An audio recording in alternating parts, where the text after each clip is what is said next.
semelemah itu kalau domestik kita kuat. Nah, masalahnya apa yang sebenarnya terjadi di domestik kita? Ada beberapa hal yang teman-teman harus lihat. Pertama, belanjanya besar. Kedua, subsidi energi. Ketiga, kebutuhan dolar meningkat. Oke. Kalau faktor eksternal tadi, itu kiranya teman-teman gampang ya nangkap. Sekarang, kebutuhan domestik itu. Dan itulah kenapa kita nggak bisa misahin antara tanggung jawab Bank Indonesia atau Kementerian Keuangan untuk mengendalikan kurs ini. Nggak bisa dibilang ini pure salah Bank Indonesia. No. Bank Indonesia adalah pihak yang bertanggung jawab, punya otoritas, independensi, yes. Tapi untuk melemahnya dolar, itu butuh keterlibatan semua pihak. Gitu. Oke. Kita bahas secara domestik lebih detail. Dolar hari ini 17.500 teman-teman. Ya kan? Nah, kalau APBN kita bedah, kita akan menemukan sesuatu yang menarik. Pendapatan negara kita ternyata meningkat 10,5%. Kalau dalam angka, kita meningkat 574,9 triliun, which is besar. Ini angka yang besar. Q1 kita pendapatan negara meningkat 10,5%. Tapi namanya APBN, kita nggak boleh ngitung pendapatannya doang dong. Kita harus melihat belanjanya. Nah, di belanja ternyata angkanya lebih besar lagi.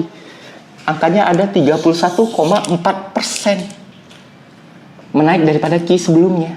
Jadi kita, negara ini, pemerintah belanja di APBN itu 815 triliun. Dan kenaikannya, kayak yang pernah kita bahas di kemarin, porsinya di PDB atau GDP, itu 21,8%.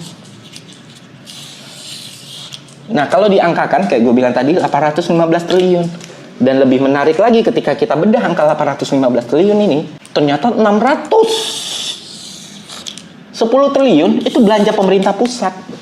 Makanya ketika efisiensi terjadi, banyak Pemda yang menjerit, banyak hal-hal yang terjadi, banyak pengurangan guru honorer atau P3K dan lain sebagainya, negara berhemat. Ya, inilah faktanya, 610 triliunnya itu ternyata belanja pemerintah pusat. Ya, bentuknya MBG, pengadaan BGN. Dan belanja-belanja yang lain. Itu salah dua dari semua belanja pemerintah pusat ya. Nah, yang menarik adalah ketika kita membahas soal energi atau subsidi. Tapi sebelum itu, kita harus lihat akhirnya postur yang ada di Q1 ini menghasilkan defisit sekedar 240 triliun. Yang mana senilai 0,95 PDB dari GDP atau PDB. Oke, teman-teman.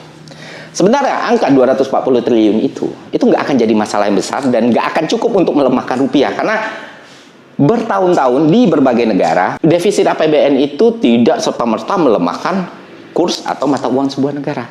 Nah, cuma karena situasinya lebih kompleks dari yang kita pikir dan keadaannya lebih tidak stabil, ini akhirnya berdampak